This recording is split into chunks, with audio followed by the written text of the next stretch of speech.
Since I last left off, I have run a marathon, I submitted Speednoid to Desura, and it was rejected. I've played 5 full games, and countless other demos. Maybe I should make a video for one of these. I'm still alive, guys!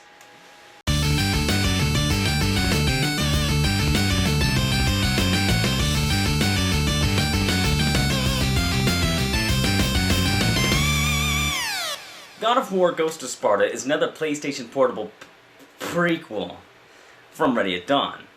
I think the God of War fanbase had little to worry about because the studio proved that they can deliver the goods on the small screen. I would be playing this on my PlayStation Portable, but it took an unexpected trip. And now it has limited functionality. Well, good thing I have the HD remakes, not to be confused with the PlayStation 2 remakes, or that disc with 5 God of War games on it, just the Origins collection. I only recently picked this up, but I think I knew about Ghost of Sparta before most people. When I beat God of War 3 on Titan difficulty, yeah, I did that, and subsequently unlocked the Platinum trophy, the description contained a URL that hinted at this portable. Where does the address take you now? Oh, it's just a redirect. As I jumped into Ghost of Sparta, I was mindful to discredit this game if Kratos ends up in Hades. The franchise is not allowed to do that anymore. Ghost of Sparta is set between God of War 1 and 2, after Kratos defeats Ares, but before becoming the God of War. Sort of contradicting the end of the first one, I think. Seemed like that process took place immediately. Hey, it's God of War. Contradictions to the first game are just as prevalent as Gorgon eyes. Kratos is haunted by the dreams of his past, but these dreams are different from the ones that were just addressed hours before. The only vision he can decipher leads him to seek out the city of Atlantis. Well, good job again, Ready at Dawn. Ghost of Sparta is another great entry in the saga. I'm continually amazed that each game cooks up new attacks and superpowers for smooth hacking and slashing. This portable improves on the previous by including larger enemies. I researched this Kraken monster, and on the Wikipedia page it says its first and middle names are Phil Mai. The HD upgrade looks great. Now it looks like an early PlayStation 3 game. That only sounded stupid after I said it out loud. What's great about the increased texture resolution is, well, nipples. I haven't found the sex game yet, so this boss will have to do. 10 minutes later. Oh, here it is. These new God of War games make you really work for it. Reporting back on the Hades situation, yeah, Kratos stayed out of Hades, but they were trying really hard to edge it in. Like the red bloom lighting in the Methana volcano, and then Death's Domain. I didn't even know that was a separate thing. Trust me, I'm not whittling into spoiler territory, but Kratos is trying to find his brother, Deimos, that was taken years ago. And it happens that Deimos is being held in the domain of death. Held, but alive in death. What? Then again, I'm really on their side because I'm glad they didn't opt to just kill the kid. Child killing, yes, let's ignite that subject again. I mean, I've refuted this before in the Heavy Rain adventure, along the lines of why would anybody consider this a part of viable, sane entertainment, a nice escape from the real world? But, of course, the Hunger Games actually exist and everyone loves that bag of shit. Furthermore, the normal hate and comments were natural to follow. You're that sensitive about the murder of children? My reply is simple. Why are you so okay with it? Oh no, I've become what I hate most. I'm arguing on the internet! I'm not sure what else to say. It's a fun 6-hour game, great combat, interesting story, Man, it's like 105 degrees in this room, and I don't have a working AC. It's really hard to keep focused to write jokes about a misguided Spartan. And I'm about 5 weeks behind schedule here, and I'm pretty sure I have a Nathan Drake run-on joke coming up, so I need to gather my energy. Okay, God of War Ghost of Sparta. Steal it. I'm hot!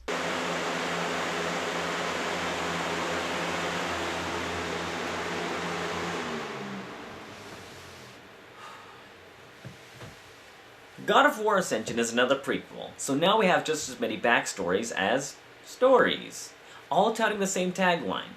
Before he was a god, he was a man. Now, I know I said I couldn't get enough prequels because of boobs, and this hasn't changed. But I said this before I played through God of War 3, and I'm left wondering, so what happens next? Can something happen next? And every time one of these prequels is announced, I'm sort of expecting it to center around him making a deal with Ares and becoming bound to the gods. Well, that hasn't happened. We are getting close, though. Whoa, did you see that? It was almost like a command line prompt. No wonder God of War runs so well. It was written in assembly language. This is the earliest prequel to date. Still sounds kinda confusing. Even more confusing, Ascension begins with Kratos in prison and bound by his own chains. Did I miss something? And it keeps going.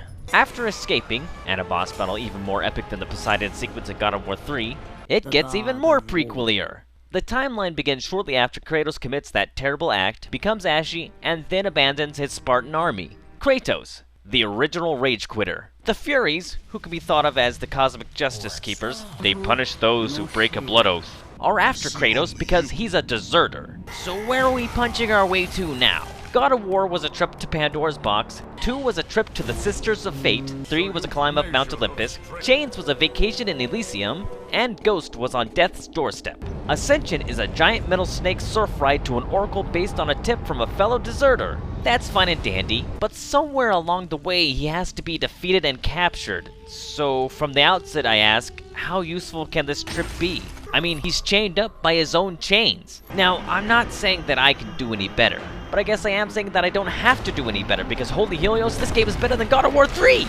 Okay, I better slow down, because that was not my initial impression. Every God of War has amazing combat. I credit the series for turning me on to hack and slash, and Ascension does have those great combos. But the initial observation was sort of, well, it looks a lot like God of War, but something's wrong.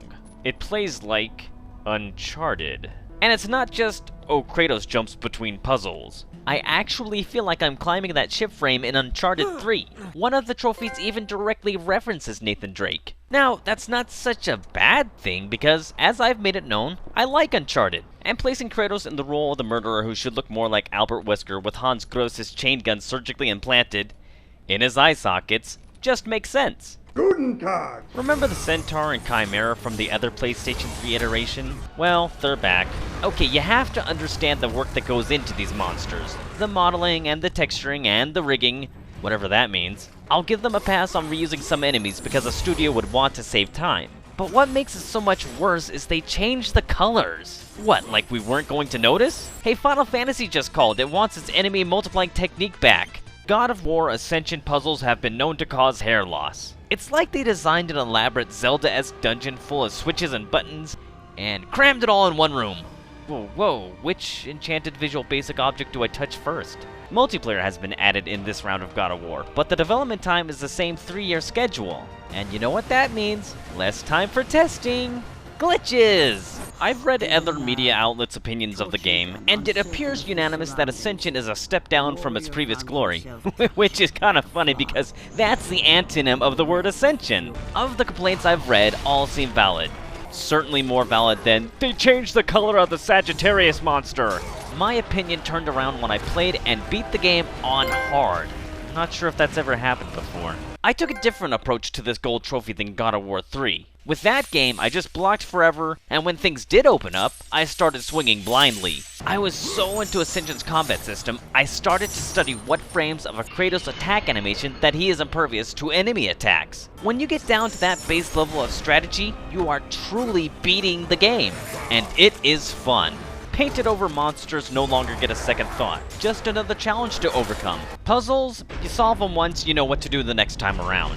Is there too much climbing? No! These are nice breathers between enemy hordes. And glitches? Not much you can do there, other than maybe record them and ridicule the programming teams with a character that has been used about 3 times too many. The second half of this game features some of their best level design to date. Kratos ends up reconstructing a statue the size of a titan, and it is a playground of platforming mechanics. His powers at this point include object-oriented time manipulation, pulled from Cold Dead Hands, and a doppelganger to hold levers and stand on RPG floor buttons. The Mario defending platform fantasizing side of me gave this section very high marks. So despite the critics, I found Ascension to be one of the better games in the series. And if your opinion of the game is negative, I suggest you blame this guy. Just to clarify, Hard in Ascension is the second most difficult mode, enough to get the trophy. I feel the need to clarify because the naming conventions never maintain a standard. Mortal, Hero, Spartan, God, then Mortal, Spartan, God, Titan, then Spartan, God, Titan, Chaos, then the potables went back to Hero, Spartan, God, and Ascension just stopped caring.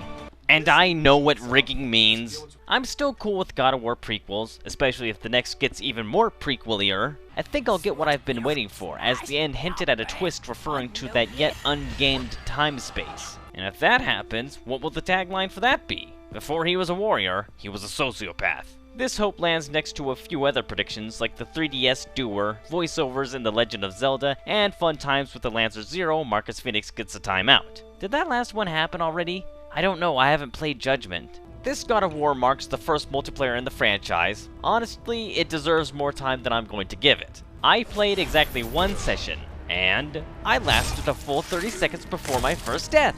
That has to be a record.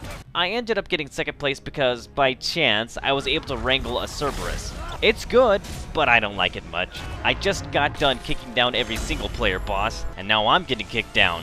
Easily. God of War multiplayer hurts my pride. I suppose you can tell the financial state of my studio if I'm using cardboard boxes as set design.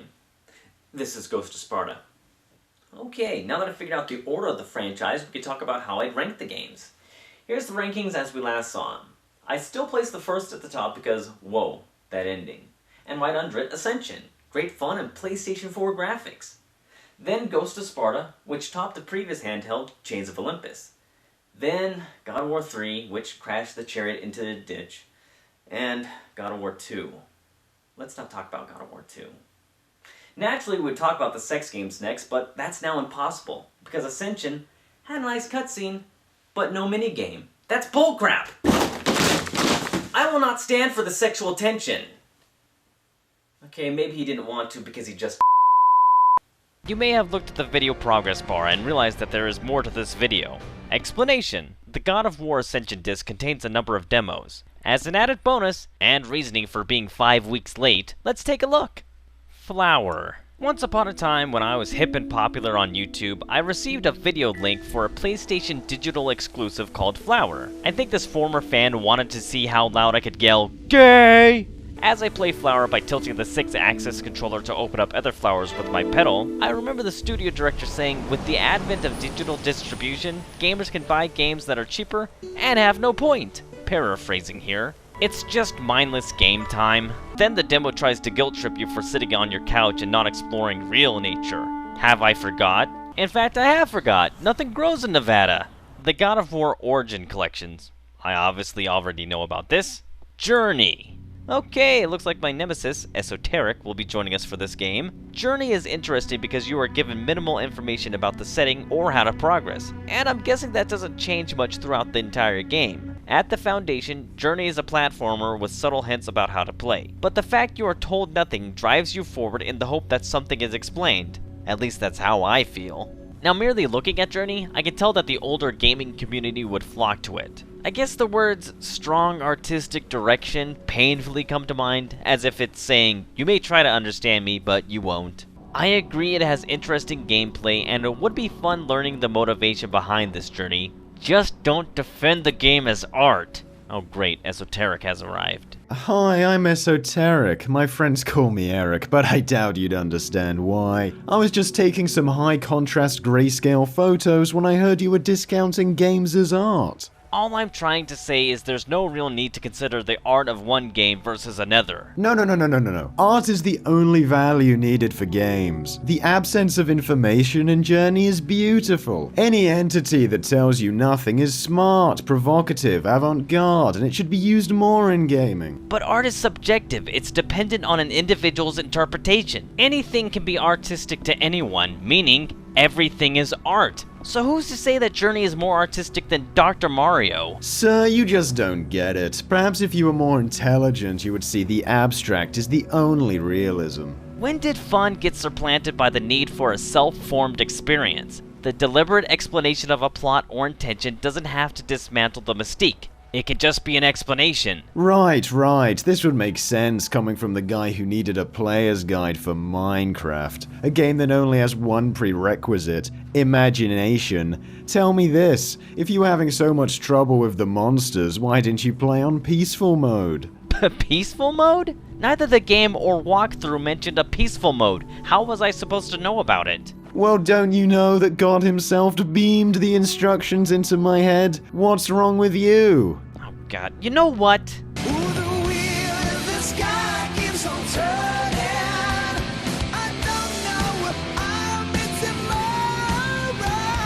Get it? Yeah, the band's name is Journey. Kind of a broad joke, though. And the song is about the uncertainty of life's trials as time passes, and... Actually, this song is about a band traveling in a bus. You didn't know that? Little Big Planet karting.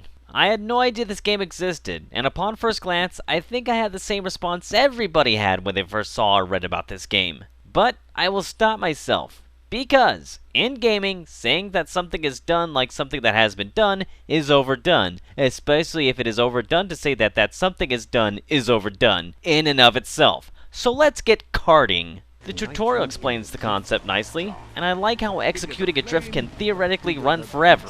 Alright, I'm ready to race. What is this? I thought I was playing a racing game! Forget it, I'm overdone. Sly Cooper Thieves in Time. Sly is a name that's been showing up a lot in Tailstorm What to Play. I should probably pick one up. Among the current PlayStation mascots, it's nice to see a remaining cartoony animal figure. This raccoon is a thief because raccoons look like they have masks on. Tee-hee! At this point in the franchise, Sly Cooper and his two friends have to use their skills to recover artifacts disappearing from time. Sly is stealth, Bentley is exploration, and Murray is heavy combat. This intro was a fun lead up to their time travel, and I would like to play the rest. No promises, guys! Sound shapes. Oh, simple 2D left to right game that slowly builds a song. Put me on the development team, this stuff is easy. Oh, it has a build a level feature. I just quit and I'm already out of the office. Actual gameplay, it is neat to play a blob going from space to space with the intent of activating all the music notes to construct a song. But simple and addictive always leads to fits of rage. Plus, it looks like licensed music, and as everybody knows, I don't like music. And the songs have deep meanings. Starhawk. I think it's a sort of spiritual sequel to that Warhawk game that was a remake of an original PlayStation game. It appears to be a mix of third-person shooting with real-time strategy. I don't have anything bad to say about it. The Unfinished Swan. This game is about a boy whose mother left her paintings unfinished. Then she died. Heavy. One day, the Unfinished Swan leaves the painting and you follow it. This is how the game begins. Did the game begin yet? I don't know what is happening. Control stick. I can hear myself moving, but I don't see anything. Try some buttons. What the hell was that? The dog distracted me. I wasn't looking at the time. Do over. Damn it! This is Oh, first person. I see. You have to throw paint on the surroundings to see where you are and move around. The smart tie-in with the title is you have to leave the objects unfinished. If you cover everything, you can't see anything, and you're back to the original problem. Why can't I think of this stuff? I played to the point of finding a balloon and quit before Sarah had the chance to walk in, see the game, demand to buy it, and start giving esoteric mouth kisses. PlayStation All-Star Battle Royale. Oh, it's just a movie. Well, playtime over!